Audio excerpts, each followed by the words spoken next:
Hello and welcome to the latest episode of the Manchester is Red podcast from the Manchester Evening News. I'm your host, Rich Fay, and I'm joined for this first day of the season special, really, with Samuel Luckhurst and Tyrone Marshall. We'll be looking ahead to United's game against Leeds United. This is being recorded just after Ole Gunnar Solskjaer's pre-match press conference. We're going to dissect that, all the main talking points. But yeah, another season is upon us. Samuel, excited for another bumper packed edition and I guess a chance for football to take centre stage after what's been quite a grueling few weeks.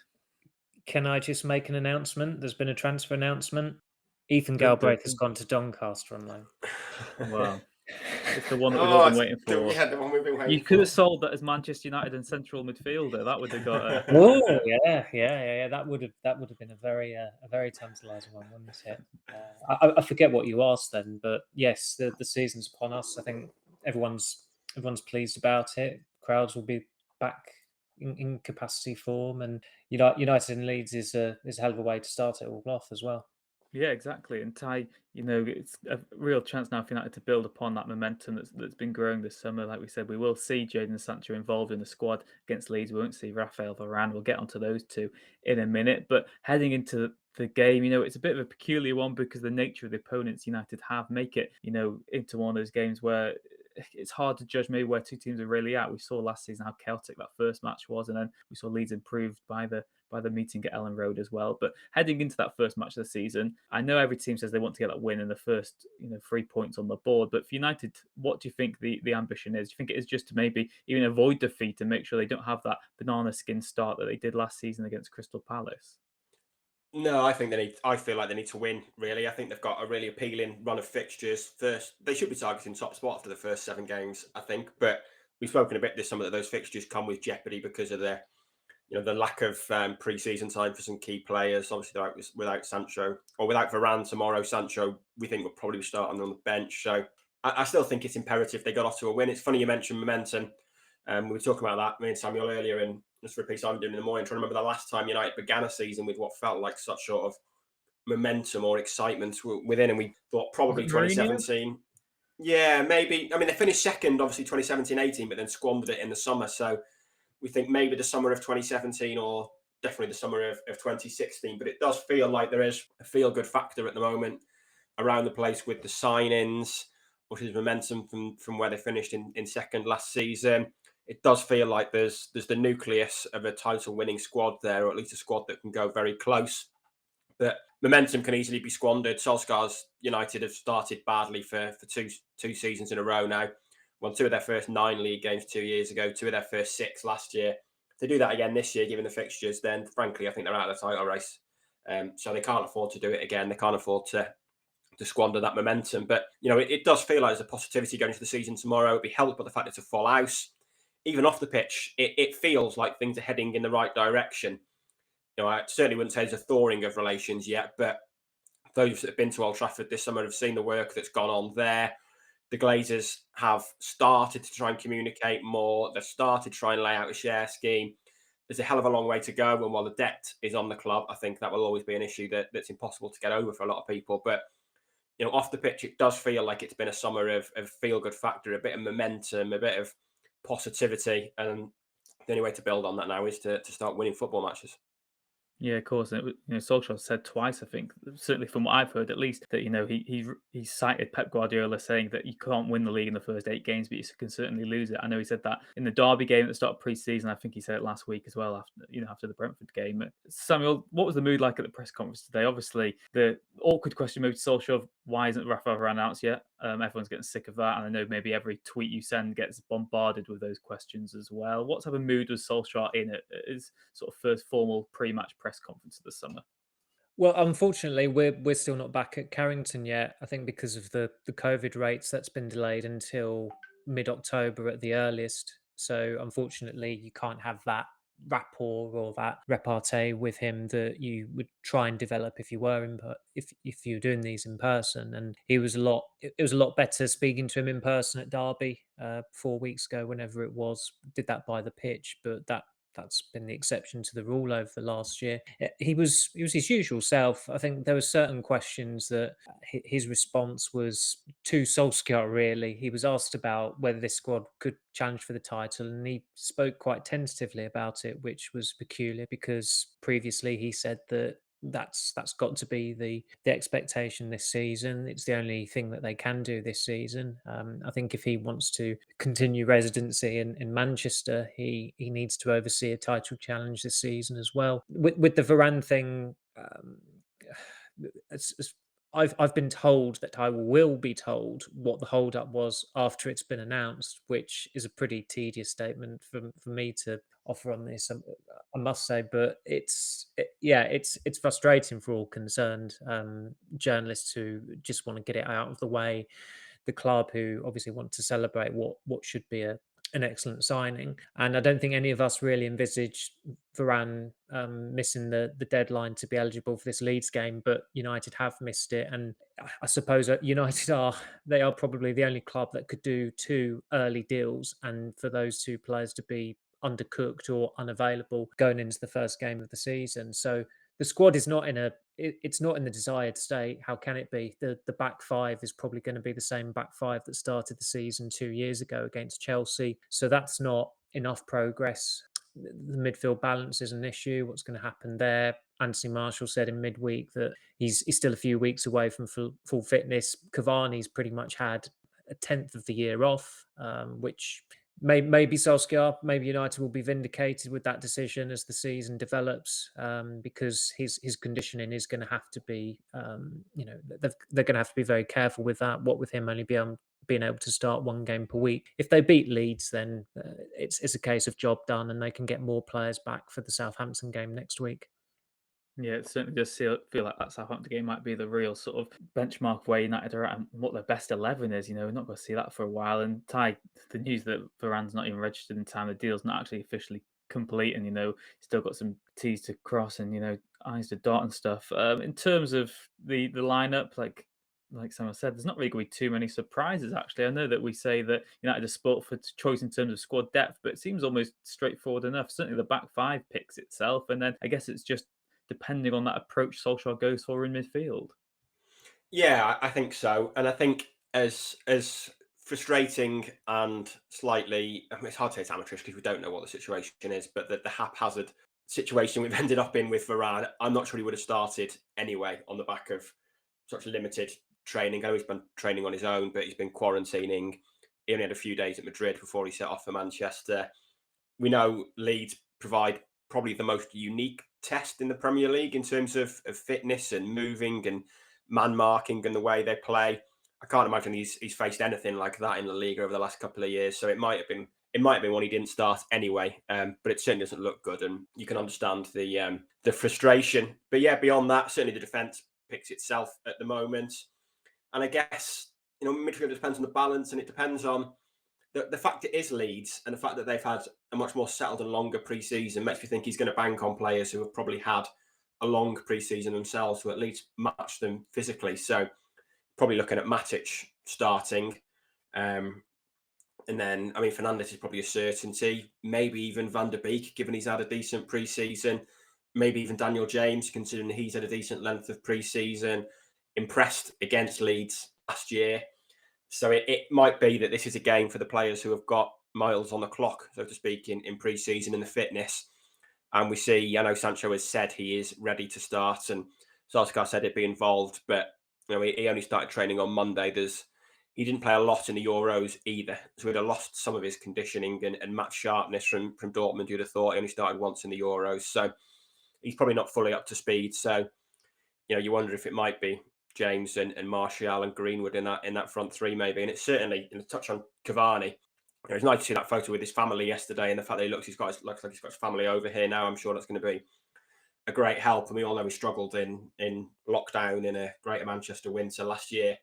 But it is still a risk, the fact that he's probably going to take a bit of time to get up to speed. We know he likes to be fully fit before he plays. That could potentially mean it's September before we see him at his best. Martial was awful for most of last season, has played 45 minutes in pre-season, has said he's still a couple of weeks away from full fitness. So, You know, United are arguably going into the first few weeks of the season with, you know, maybe half a striker with Rashford out as well. So it's certainly not an ideal situation in front of goal for them. Yeah, you're making me regret putting Anthony Martial onto my fantasy football team now. I might have to swiftly change that before the deadline later on this evening. Samuel, I guess, Ty touched upon it there. And looking at United from the outside, you can see the team that, okay, in circumstance we want to see. But do you have any fears that Solskjaer might go for safety? You know, the fact it is Leeds.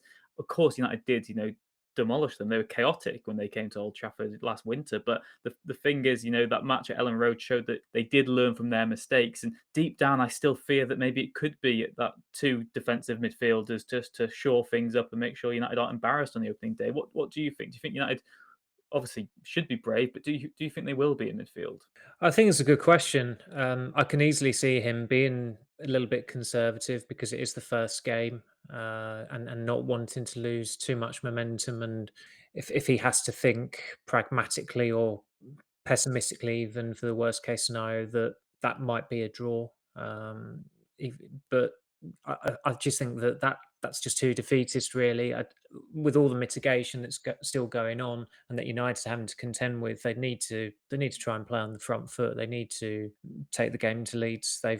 They've got enough quality and fit players to still beat Leeds. This is a team that they're coming up against who were playing in the Championship the season before last and hadn't been in the top tier for 16 years, whatever it was. So I think that kind of tool, United shouldn't even really be entertaining it.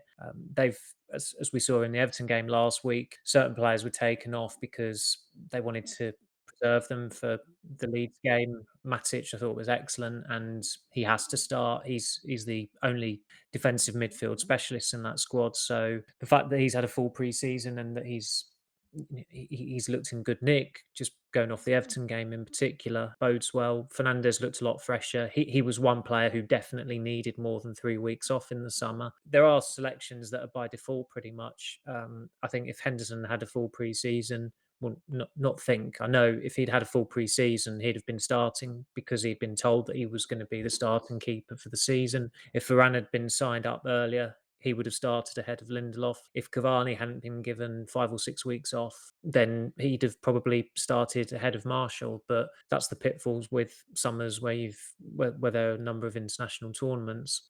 And it will be interesting, some of the selections, not necessarily the ones that are by default, but in midfield.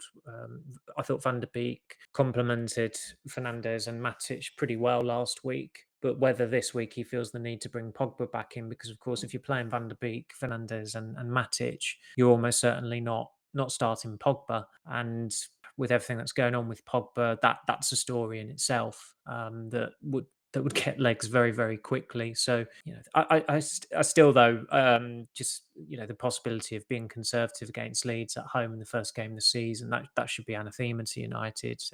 They should not be entertaining that talk whatsoever. Yeah, crucial word there is should. We will see. Yeah, come Saturday, just about how Solskjaer does approach it. And Ty, an interesting one there. And it was inevitable that Solskjaer was going to get asked about Pogba at his press conference today. It was the usual sort of, everything I say to Pogba, we have positive discussions. He knows what United want. Of course, he's got less than a year left on his deal, so that's unavoidable. That's just a fact. But in terms of how United actually use Pogba in these opening weeks of the season, do you think that the fact that Rashford and Lingard, I know Solskjaer said that Lingard definitely would have started against Everton had he not had the positive COVID case. Pogba on the left, do you think that's something United should explore again in the early stage of the season? Because there is that opening. I know Sancho played there more than he did on the right for Dortmund last season, but surely if Martial's undercooked, Cavani's not available, then you could play Greenwood through the middle, Sancho on the right, and maybe even Pogba on the left. Yeah, you could. I hadn't thought of that, but I guess that's a possibility. United have a lot of options on the left, but some are unavailable, some are unconvincing, and some are better on the right, I guess. So there is, of the 5 or 6 players that can play there, I guess Pogba is a possibility. He certainly excelled there in the second half of last season. It got him closer to goal.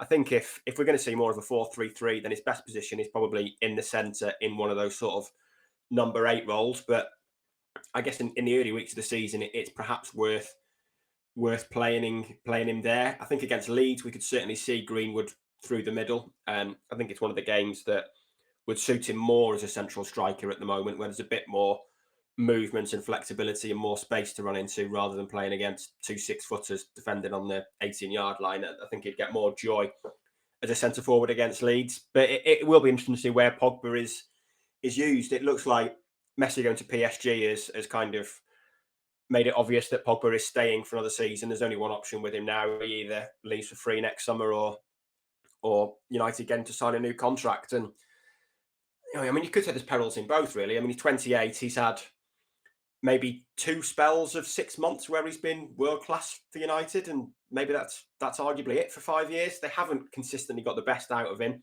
To sign a new contract, he's going to want a pay rise. We've seen United give players massive pay rises in the past, or significant pay rises, and then count the cost of them. I'm sure there'll probably still be a market for Pogba 12 months down the line if he does sign a new contract, but it's going to be interesting to see how it goes this year and how his involvement goes on. I think changing to the 4-3-3 would suit him, but I think it would suit Van der Beek as well. And there's an argument that if Van der Beek is going to be sticking around for a few seasons and Pogba isn't, then you give Van der Beek more of an opportunity. Yeah, absolutely. I do agree with that, Ty. And like you said, it's a big season for Van der Beek. There was the circumstances why last season maybe didn't work for him, but now he really has to repay that faith and really make a case for himself. And Samuel, I know Solskjaer called Pogba a media magnet today. These pre-season sort of previews we always have to give, and I know that in our roles as journalists we always get asked for predictions and stuff. I'm not going to ask you where United are going to finish, but going into the new season, it was the question posed to Solskjaer today, the final one. And I know, like you said, he gave a Solskjaer answer where he said, if everything clicks, everything goes our way, we have those fine margins, we have that little bit of luck, then we can win the league title. But any of the 20 teams can win the league title because they're in the league. That's just by default. So do you think United have spent enough and brought in the right sort of players to improve the squad last season to be title challengers? Or do you think that they're still in that bracket below maybe Chelsea and Man City now? They're still short, but the quality of players they've brought in, the money they've spent demands a title challenge just going off those 2 signings, even though I think most of us from having these podcasts last season and in pre-season, I think we've pretty much all agreed that they need at least 3 players to go into the first team and improve it. And so far they've got 2, so they are short. Chelsea's depth is probably, I tend to say it's possibly the best in the league, even better than City's now that Lukaku's there. They've got a lot of quality, not beyond their starting 11. I think because they changed manager last season, and because there were some players who underperformed for whatever reason or didn't get going until Tuchel came in, maybe that squad was underrated. But they've invested a hell of a lot of money over the last couple of years, and it almost seems novel for Chelsea to spend a lot of money, because you've had the spending of City and PSG that people forget Chelsea is still owned by a Russian billionaire, and they still do spend a hell of a lot of money. Arrizabalaga is the most expensive keeper in the world, and he came in 3 years ago. So they probably don't get as much coverage as other teams, even though they've been extremely successful, particularly since Abramovich came in. But there was still, if you're doing this whole like the nonsense of who'd get in their team, who'd get in United's team, what have you, there are still plenty of players in United's strongest 11 that you'd have over Chelsea's. Over Chelsea's strongest 11, and who'd get into that. So United have to challenge for the title. There are no excuses this season. Even if they don't get another signing, they have to challenge for it, because if they don't, it's going to be that title drought will go into double figures. That would be a guarantee at the very minimum. Solskjaer will have been there 3.5 years. Solskjaer's own future, I don't think the contract makes a great deal of difference. If they have a poor season where there's no tangible success and there's not a title challenge, it'll have been 3.5 years, and a lot of supporters will think, and a lot of punters as well, and journalists will think that it's time for change there. And I could see the sense in them giving him the contract ahead of the new season, because it kills speculation somewhat, but it doesn't. And he's realistic enough to know that if he goes on a bad run of form and United have a really poor spell, there's going to be speculation about his position. And there are coaches who are available and who have superior CVs as well. So that they can't be. Sancho and Varane have not been signed to make a difference next season or the season after. They've been signed to make a difference now. So it was disappointing in a way, really, that he was as tentative about challenging for the title, because he does himself no favors there. He's backed himself into a corner by taking United to second last season, which was probably earlier than expected, but yeah, they are just about on course for the 3-year plan. If they can make a fist of it in the league this season. Yeah, and of course, for a team and a club who love to use the buzzword progress, then the only way up from second would be, either to win the league, or you definitely get within touching distance of it and you make a good go Yeah. of it. And Ty, I guess ultimately for you, the question I'm going to ask is, need to do to still be in charge by the end of the season? I think he needs to be in a title race at the very least, and be in it beyond January or February like they were last year. They need to be losing out in game 37 or game 38 at the very least. Probably win a trophy.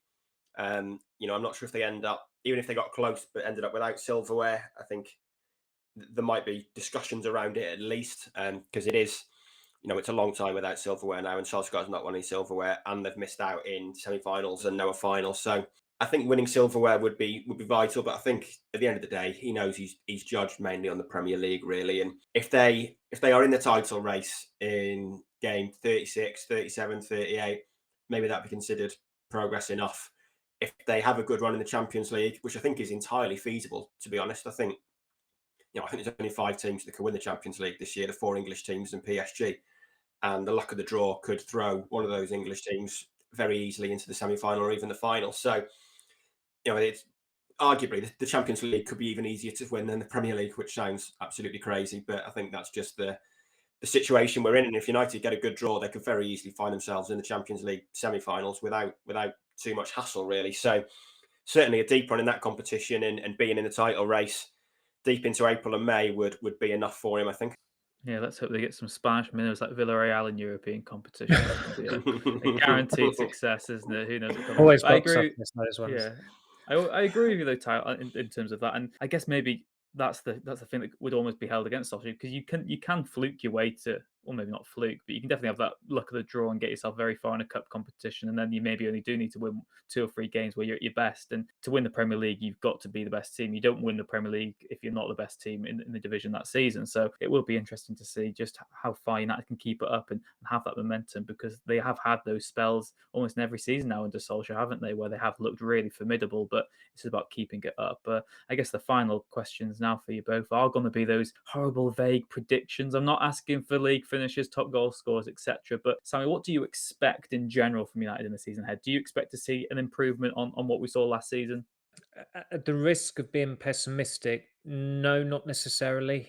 I think that with crowds coming back, that will be an advantage for others more than for United. United dealt with crowdless stadiums better than most, and I think people forget how, although their last game with a capacity crowd at Old Trafford elicited probably the loudest roar I've ever heard at the stadium, that season was pretty mutinous at times and quite fraught. And certainly in the January, those home games against Norwich and the City game in the League Cup, the semi-final, they were pretty much baying for blood, if you were to go off the lyrics, for the Ed Woodward chant at the time. And although they were getting into a better position when lockdown happened and the season was shut down, I still think that it was quite telling how well they coped without support at stadiums last season, particularly the away record. That's the weird thing about it. There's no set formula as to how teams coped without fans, because United have probably got the most raucous away following around, and they were unbeaten in the league away from home last season. But Liverpool, although they've maybe not strengthened as much as most would have expected at this point, you expect retaliation from them. They've got Van Dijk back, which is huge. Chelsea are a very, very impressive team with Tuchel. City have got the know-how. They've got the best coach in the world. They've probably got the best players in the Premier League as well in terms of their starting side. And those 3 clubs are all coached by Champions League winners and coaches who've been in Champions League finals very, very recently, whereas United's manager, his last honour was a Norwegian title, which was 9 years ago. And it's not as black and white as that. And Solskjaer has exceeded expectations at United, and he has overseen improvement. But I don't think it's a coincidence that the most egregious examples of his mismanagement last season were at Leicester in the cup and Villarreal in the final. So when silverware is on the line and is within touching distance, I mean, he bottled it for lack of a better term, particularly in the final, not putting Henderson on for De Gea, decisions like that. And he touched upon watching the Super Cup shootout in midweek at his press conference today. And you wonder whether retrospectively he feels as though he got that wrong that night.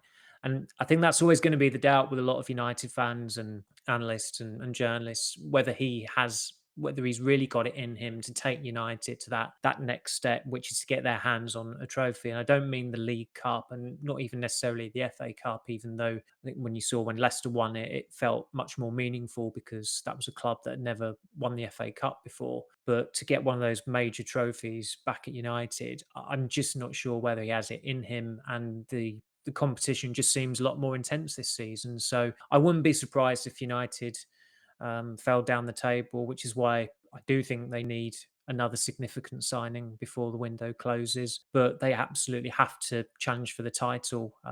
Otherwise, they're going to regress. And if a team regresses, then usually there have to be changes made. Yeah, of course. I think that's a good sort of way to look at it as well, Sam. We're asking questions of the squad, but it is the manage as well. But Solskjaer, he's got this track record of being able to do it in the big games, but it is just maybe his decisions which continue to undermine himself. The squad rotation, how he relies and is over reliant on a key core of players. And yeah, it's going to be interesting to see. There's going to be so much more scrutiny. The mitigation's gone, particularly since he's thrown down the gauntlet himself, saying, you can lose the league title so early on into the season, which I guess does tears up nicely for Leeds. And I guess the final question of the podcast, Tyres, what do you expect from United versus Leeds on the opening day of the season? Probably for it to be fairly open. I mean, it was incredibly open last year at Old Trafford, wasn't it? And I think Leeds' fitness is going to give them a real edge. So I think United are going to be in a mighty battle. But they've got to come out on top. So I'll go with 2-1 or 3-2 maybe. I can see it being open and hard work. But I think United will take any kind of victory, no matter what the performance is. Yeah, exactly. Especially with some other key players who should hopefully be available in a week's time. Gives me just enough time to quickly go into the Fantasy Footballer app and kick Marshall out of my team then, based on the feedback you two have given me. We'll have to wait and see. Maybe on next week's podcast, I'll be regretting that or not. Who knows? We'll wait and see. But yeah, the new season is upon us. Samuel, Ty, it's going to be another long roller coaster journey. You'll be with us all the way. Thank you very much for joining us on the Manchester's Red podcast today. Thank you again, Rich. Cheers, Rich. And thank you very much, wherever you may be listening all over the world. As always, we will be with you every step of the way this season. So please do leave a like and subscribe if you haven't already. Please do leave a review as well. We will be back next week to analyse what did happen at Old Trafford on the opening day of the season and look ahead to that second match. Thank you very much for joining us. Enjoy your weekend. Enjoy the new season. We'll see you again next time.